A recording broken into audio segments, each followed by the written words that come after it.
Since 2018, each Overwatch League team has undergone some pretty serious changes, some for the better, but also some for the worse. But one team has faced the worst issues in League history. This is how the LA Valiant destroyed its reputation and potentially ruined any hope for success in the league. In 2018, when the league first started, the Valiant were seen as one of the most respectable organizations. Not only were they a formidable team, the organization itself also took a stance on important social issues. This gained them the respect of many fans. This respect would only grow as the Valiant would actually go on to win the Stage 4 playoffs during the 2018 season. With such a positive atmosphere, how could anything possibly go wrong for the organization? Well, first of all, it's important to note that the Valiant actually had two rosters.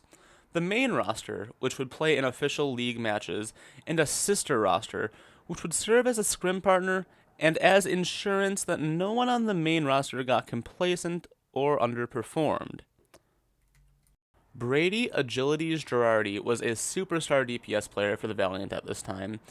Unfortunately, he had a couple of rough matches, which, it happens, no big deal, right? Well, it led him to being sent over to the sister roster, and after about a week of being benched, Valiant CEO Noah Winston took Agilities to In-N-Out Burger to have a conversation about the future, which would be featured on the Valiant's YouTube channel as part of a series. One of the things he mentioned is that he thinks you're really good mechanically. It's like he wants to spend a lot of time with you, like one-on-one, trying to give you that environment that you didn't have before. So you understand that you're going to have a shot at the main roster again.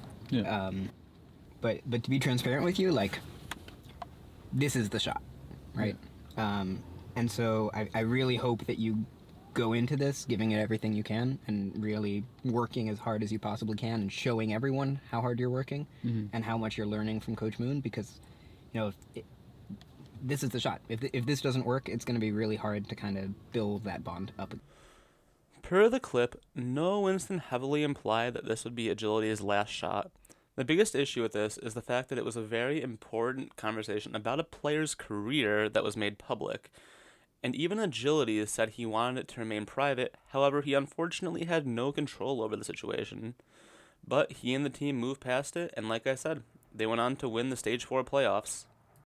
2019 came and went, and the Valiant did not see much success. They failed to win a stage title and finished the season with a 12-16 win-loss record. 2020 saw some significant changes in the departure of multiple players, Agilities included. The Valiant also changed their colors to blue and yellow. Similar to 2019, the Valiant did not have a whole lot of success, but they did have a slightly better win-loss record, finishing the season at 8th place with a 12-10 record. This new roster really did show a lot of potential, but things are about to take a turn for the worse. On January 14th of 2021, esports leaker Aaron Spake tweeted out that according to sources, the organization that owns the Valiant, aka Immortals Gaming Club, have sold the franchise to an unknown Chinese organization. More importantly, the new owners wanted a Chinese roster. Now, it's not that uncommon for teams to change which division of the league they play in. For example, some teams play in the West and others in the East or APAC region. In a bad showing, however, the Valiant tweeted out only to lie and say that the rumor of selling the team was false. On January 29th of 2021, almost a month after the original tweet by Halo, or Aaron Spake, was tweeted, the Valiant announced that the organization would be moving to the Eastern region to compete with other APAC teams. Wow, who could have seen that coming? This was obviously a sign that the rumors were true.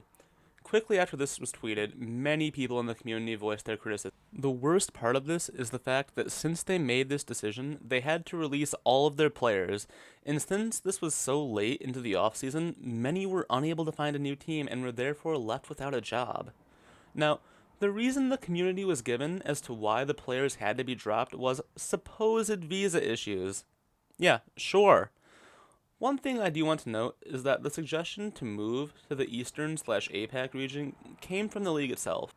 Around this time, Immortals also announced that they had signed a 1-year operating contract with a Chinese organization called Lingan Esports, further proving the rumors. With the 2021 season quickly approaching, the Valiant had to scramble to find players.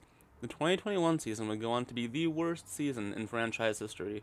The Valiant would not win a single game, and they would be continuously mocked by the community. Now, I do want to put a massive disclaimer here. It is in no way the players' fault. The blame should rest entirely on the shoulders of the owners of the Valiant organization. Coming off of a disastrous 2021 season, the Valiant sought to improve their reputation within the community by signing notable Chinese and Korean contenders players from well-known teams. They also signed coach No Hill, who was by far the biggest key to what success they did find. Despite the massive upgrade in players and staff, the Valiant still had poor results as they finished at 17th place with a 7-17 win-loss record. That being said, the community did really start to respect the new players and staff, and the Valiant's reputation was starting to be repaired. Until the postseason, that is, because, believe it or not, it gets even worse. During the off-season, former Valiant player from their 2022 season, Innovation, would go on to livestream one day and talk about the bad conditions of playing for the Valiant during 2022. A translated summary of the stream was then posted to Reddit. According to Innovation, he wasn't even paid for the 2022 season and apparently gave up. He also found himself acting as both a player and a coach for the team. Not only that, he was also the one handling all the non-gameplay issues for the Korean players, which he's not qualified for. That's something that a general manager would be doing. It's also worth noting that these points could be wrong. That being said, I find them very believable due to the past misdeeds of this organization. Anyway, thank you for watching the video. Please leave a like and subscribe if you enjoyed, and I'll see you in the next video.